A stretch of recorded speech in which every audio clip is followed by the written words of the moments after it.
Evangelio de Cristo no es una religión, sino que es la buena noticia que ha llegado el reino de Dios. Aquí comienza tu programa, Caminando por el Reino, con Rodo Naurath. Bienvenidos a Caminando por el Reino, el sonido del nuevo pacto. Anteriormente en Caminando por el Reino. Esta semana estamos conversando acerca de la ley de Cristo. En el episodio anterior aprendimos lo siguiente. 1. La expresión la ley de Cristo, el apóstol Pablo la tiene registrada en 2 ocasiones dentro de sus cartas. Una de ellas es la que nos habla en la carta a los Gálatas, capítulo 6, referente a cumplir la ley de Cristo. 2. La expresión de la ley de Cristo del apóstol no es una casualidad en el Evangelio. Pablo tiene especial énfasis en todas sus cartas de no solo comunicar el Evangelio y su diseño, sino también llevarlo a un carácter legal, y para ello habla del nuevo pacto en Cristo. 3. El pacto de Cristo contiene mejores promesas que el pacto anterior, que era la ley. La carta a Hebreos en el capítulo 8, versículos 6 y 7 nos muestra que Cristo legalizó las promesas de manera que no hubiese ninguna duda, por lo que el nuevo pacto tuvo que venir porque el anterior fue defectuoso. 4. Los galos, después de meses de instrucción del apóstol, comenzaron a abrazar un evangelio diferente una vez que él se fue. Un evangelio que le fue predicado por algunos discípulos que provenían de Jerusalén. Ese evangelio contenía ritos de la ley. Por eso que Pablo defiende el Evangelio de Cristo, pues no se le entregó por hombre alguno, sino que fue el propio Dios a través de revelación. 5. El Evangelio de Cristo no tiene elementos del pacto de la ley, pues el Evangelio de Cristo es por el nuevo pacto. Esto es relevante de entender, puesto que hay muchos hoy que tienen evangelios con elementos del antiguo pacto. El pacto de Moisés, Cristo lo abolió en la cruz. Allí lo dejó el Señor, para que el antiguo pacto no siguiera corriendo. Y 6 y último, Dios mismo profetizó por medio de Jeremías en el capítulo 31 la llegada de un nuevo pacto, pues los judíos habían invalidado el pacto anterior, el pacto de la ley, y por ello, frente al fracaso de los judíos, Dios decidió entregar el nuevo pacto con Cristo, un pacto que no necesita ser escrito en piedras, sino que ahora será escrito a partir de la mente y el corazón. La mayoría de nosotros no leemos los contratos antes de firmarlos. Generalmente nos preocupamos por algunos detalles y no en entender todo el contrato o todo el documento. Ahora, esto se da porque muchas veces muchos de estos contratos tienen cláusulas en un lenguaje legal que no entendemos. Por eso que Dios vio que el hombre, a pesar de escribir en todas partes la ley, igual no la entendían. Es por ello que en Jeremías 31 Dios cambia la estrategia y la nueva ley del Señor la va a establecer en un nuevo pacto y la escribiría en la mente y en el corazón. Sigamos leyendo lo que nos dice Jeremías 31. En el versículo 30 dice: «Pero este es el pacto que haré con la casa de Israel después de aquellos días, dice Jehová. Daré mi ley en su mente y la escribiré en su corazón. Y yo seré a ellos por Dios, y ellos me serán por pueblo. Y no enseñará más ninguno a su prójimo, ni ninguno a su hermano, diciendo: conoce a Jehová, porque todos me conocerán, desde el más pequeño de ellos hasta el más grande, dice Jehová, porque perdonaré la maldad de ellos y no me acordaré más de su pecado». Jeremías capítulo 31 del versículo 33 al 34 en la versión Reina Valera. El primer elemento que dijimos que contiene el nuevo pacto en el episodio anterior era: daré mi ley en su mente y la escribiré en su corazón. Ahora, el segundo elemento dice: yo seré su Dios y ellos me serán por pueblo. Mire lo que Dios está comprometiendo en este nuevo pacto. Todo aquel que abraza el nuevo pacto será pueblo de Dios. ¿Qué potente es esto? Pues se supone que el pueblo de Dios es Israel, pero Israel invalidó el antiguo pacto, por lo que Dios ahora va a ser Dios de aquellos que cumplen o que adoptan el nuevo pacto en su mente y corazón. Y ellos van a ser, ¿qué cosa? Su pueblo. Por lo que el pacto tiene una pertenencia a Dios. Miren lo que dice Pablo en el discurso a los griegos en Atenas. Y dice, porque en él vivimos y nos movemos y somos, como algunos de vuestros propios poetas también lo han dicho, porque linaje suyo somos. Hechos capítulo 18, versículo 28, es la versión Reina Valera. Pablo está diciendo que somos linaje de Dios. El apóstol tiene claro que abrazar el nuevo pacto nos traslada a una realidad diferente, pues este pacto conlleva a grabarlo en el corazón. Y esos, hermanos, es lo que Juan el Bautista comenzó a decir: arrepentíos porque el reino de Dios se ha acercado. Esto está en Mateo capítulo 3, versículo 2, versión Reina Valera. Y luego Cristo continúa en la misma predicación que Juan y dice: arrepentíos, Mateo capítulo 4, versículo 17. En ambos registros y en varios más que tienen la palabra arrepentíos o arrepentimiento, está la palabra griega metanoia, que significa cambio de mentalidad. Entonces, tanto Juan el Bautista como Cristo promueven un cambio de mentalidad. El nuevo pacto implica cambiar la mentalidad, la forma que tenemos de pensar. Dejar lo que decía el antiguo pacto y abrazar el nuevo. Dios cambió las reglas, por eso que Él viene a cambiar el orden. Eso ya lo vimos en la semana anterior cuando hablamos de la reforma. Hebreos capítulo 9, léanlo por favor, dice: Dios vino a establecer un nuevo orden. No sirve de nada escribir las ordenanzas si nadie las hace. Por lo tanto, Dios no iba a escribir nuevamente un contrato. ¿Cuántas personas se cruzan hoy la señal de tránsito roja que dice pare y no paran? Y eso sucede, mis hermanos, porque mentalmente saben que está mal, pero no lo tienen internalizado en el corazón de hacer lo correcto. Por ello que la ley de Moisés no servía si no estaba en el corazón y en la mente. La metanoia o el cambio de mentalidad es algo que debe ocurrir y es la única forma de tomar el rumbo correcto. Por eso que Juan, preparando el camino para Cristo, habla de arrepentidos y Cristo habla que el reino se ha acercado. Pero para eso hay que cambiar la mentalidad. Pensemos un momento. Dios quiere este cambio de mentalidad.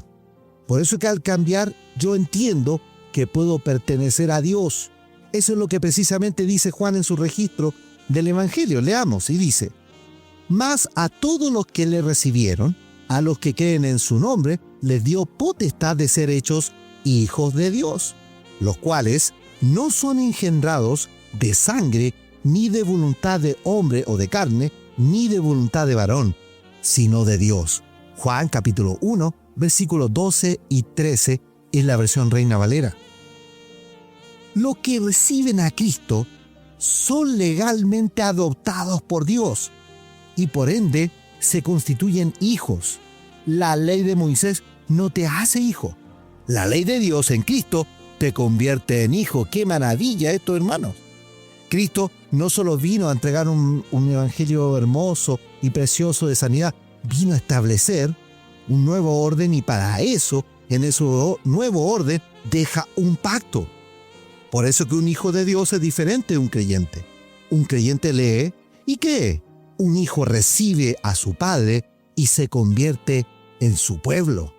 Y Dios garantiza esta unión legalmente en un pacto irrevocable firmado con la sangre preciosa de nuestro Señor Jesucristo. ¡Qué magnífico plan es el del Señor! Ahora, usted debe entender que Pablo, al tener la revelación de Dios del Evangelio, él entiende claramente que al recibir al Señor, en ese cambio de mentalidad que implica el arrepentimiento, también recibimos algo más preciado aún que permitirá que esto sea grabado a fuego en el corazón. Leamos la carta a los Romanos en el capítulo 8 y dice: porque todos los que son guiados por el Espíritu de Dios, mire, dice, por el Espíritu de Dios, no son guiados por hombres. Estos son hijos de Dios. No dice todos los que son guiados por un pastor, dice todos los que son guiados por el Espíritu de Dios, estos son hijos de Dios. Pues no habéis recibido el espíritu de esclavitud para estar otra vez en temor, sino que habéis recibido el espíritu de adopción, por el cual clamamos, Abba Padre. Esta expresión, si la tuviéramos que traducir el día de hoy, sería como papito. Este es nuestro papito, nuestro papi. Versículo 16 y dice: el Espíritu mismo da testimonio a nuestro espíritu de que somos hijos de Dios. Y si hijos, también herederos, herederos de Dios y coherederos con Cristo. Si es que padecemos juntamente con Él, para que juntamente con Él seamos glorificados. Romanos capítulo 8, versículo 14 al 17 en la versión Reina Valera. Qué hermoso pasaje, hermano. Qué hermoso pasaje. ¿Qué implica que seas parte del pueblo? Que soy hijo, adoptado por Dios, para ser heredero del pacto firmado y que me hace efectivo todo esto en Cristo, las promesas de ese pacto. Note lo que dice Pablo: el Espíritu es el que da testimonio de que somos hijos. Entonces, el Espíritu del Señor te dice que eres hijo y eres parte de su pueblo. ¡Qué maravilla! Hermanos, no estamos llamados a vivir reglas y procedimientos para ser autómatas de la fe. No estamos llamados a calentar asientos en recintos. Estamos llamados a ser partícipes de un pacto glorioso que te eleva a la categoría de hijo e hija del Dios Todopoderoso. Yo no sé si tú te estás gozando con esto, pero para mí es un gozo tremendo entender que no soy un simple creyente, que no tengo una fe en cualquier Dios, que no soy militante de una religión, sino que soy hijo de Dios y adoptado legalmente. Por eso es que usted debe cambiar la mentalidad, hermano. Hermana, debe cambiar la mentalidad. Sacar su mentalidad religiosa para entender esto, porque esto es muy potente. No solo es una frase hijo de Dios, es ser realmente hijo de Dios. Es por esto que Pedro, al entender finalmente que los gentiles también son parte del linaje del Señor, él escribe en su primera carta lo siguiente, dice: mas vosotros sois linaje escogido, real sacerdocio, gente santa o nación santa, pueblo adquirido por Dios, para que anunciéis las virtudes de aquel que os llamó de las tinieblas a su luz admirable. Vosotros que en otro tiempo no erais pueblo, pero que ahora sois pueblo de Dios, que en otro tiempo no habíais alcanzado misericordia, pero ahora habéis alcanzado misericordia. Primera de Pedro capítulo 2, versículos 9 y 10 en la versión Reina Valera. A Pedro, hermanos, le tomó más de 30 años entender que existe un solo evangelio y del cual hay un solo pacto vigente, que es el nuevo pacto en Cristo. Entonces, el problema aquí es la religiosidad que no deja entender. Mis hermanos, esto es muy común y les va a costar mucho tiempo comprenderlo. Cristo no vino a establecer un culto religioso con un tipo de liturgia. Cristo no vino para establecer una religión con normas y procedimientos. Cristo vino a reformarlo todo y de acuerdo a lo que Dios estipuló con mucha anticipación. Nota usted esto, dice: Pablo le tomó unos 10 años de instrucción en el Evangelio, a Pedro le tomó unos 30 años y Juan, el discípulo amado, le tomó casi 60 años. Y todos ellos eran hijos, que en la medida que no entendían la vida del Evangelio en Cristo, vivieron vidas religiosas bajo las costumbres de este mundo. Ese es el principal problema que tenemos hoy en las comunidades cristiano-evangélicas en el mundo, que viven bajo religiones y no en el Evangelio de Cristo, y menos en el nuevo pacto o el pacto eterno del Señor. Y eso se debe, hermanos, a la herencia religiosa que han adquirido. Ya dijimos, Martín Lutero no vino a reformar algo. Él creó otra religión al final. Lo mismo hizo Calvino.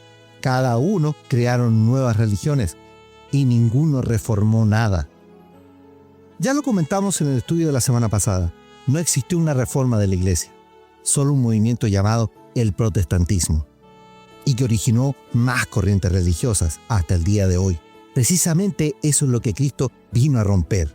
Por eso que, si la ley de Moisés era la carta fundamental de la vida del judío, en otras palabras, la constitución sociopolítica de Israel, el nuevo pacto en Cristo es precisamente una nueva constitución, un nuevo marco legal que regula no solo los aspectos espirituales, sino también regula la conducta y vida de quienes lo adoptan.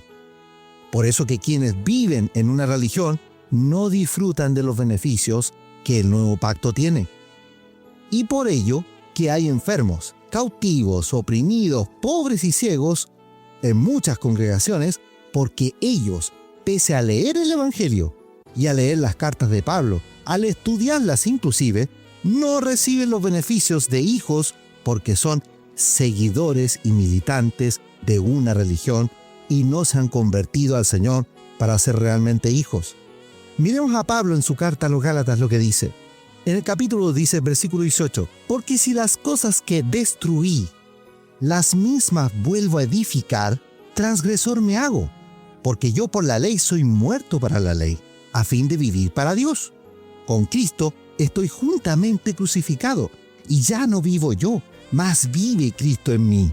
Lo que ahora vivo en la carne, lo vivo en la fe del Hijo de Dios, el cual me amó y se entregó a sí mismo por mí.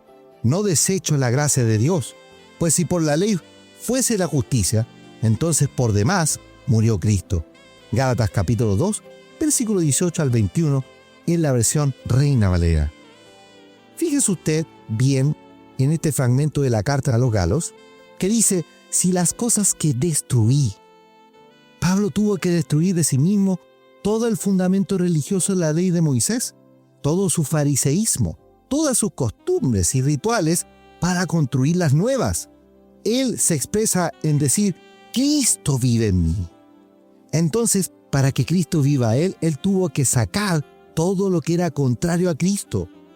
Por eso que termina diciendo, pues si por la ley fuese la justicia, entonces por demás murió Cristo. Esto se entiende que si la ley de Moisés, el pacto anterior, en él había justicia o se realizaba la justificación, y eso era perfecto, en vano murió Cristo. Pero como sabemos que eso no fue así, Cristo murió para entregarnos un pacto que puso un fundamento para disfrutar de una nueva realidad en Cristo Jesús. Oremos al Señor. Padre Celestial, te doy gracias por entender que tu bendito sacrificio, Señor, no solo nos estableció en un pacto nuestros derechos de hijos, sino que además, Señor, tú vienes para que con eso no solo seamos hijos tuyos, sino que también seamos familia, seamos un pueblo. Padre Celestial, yo te ruego en esta hora que cambies la mentalidad de tus hijos, para que se produzca la metanoia y ellos puedan cambiar, Señor, su forma de ver, la cosmovisión que ya tienen. Señor, cambia su mentalidad para que puedan adoptar el nuevo pacto y ser parte de una familia, de un cuerpo y no de una simple congregación.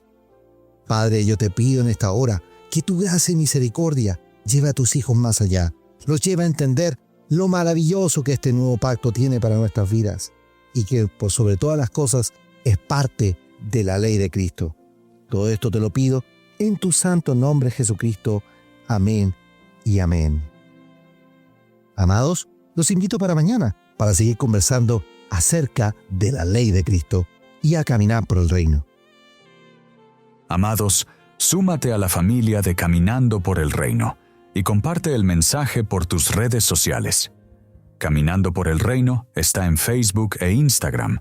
Escucha nuestros episodios por YouTube y Spotify, la red musical más grande del mundo, y transforma tu vida en el nuevo pacto en Cristo. Caminando por el Reino es una herramienta de formación para los santos donde quiera que estén, para que juntos lleguemos a la estatura de Cristo. Somos un medio gratuito sostenido por los santos en el Señor, para la obra del ministerio de la cual queremos que seas partícipe y llegues a ser un ministro competente del nuevo pacto. Que la gracia y la paz de Cristo sean en tu vida. Al contemplar tu obra en la cruz, tanto amor derramado y todo por mí, con gratitud me quiero acercar, solo tengo mi vida, acéptala, no sé cómo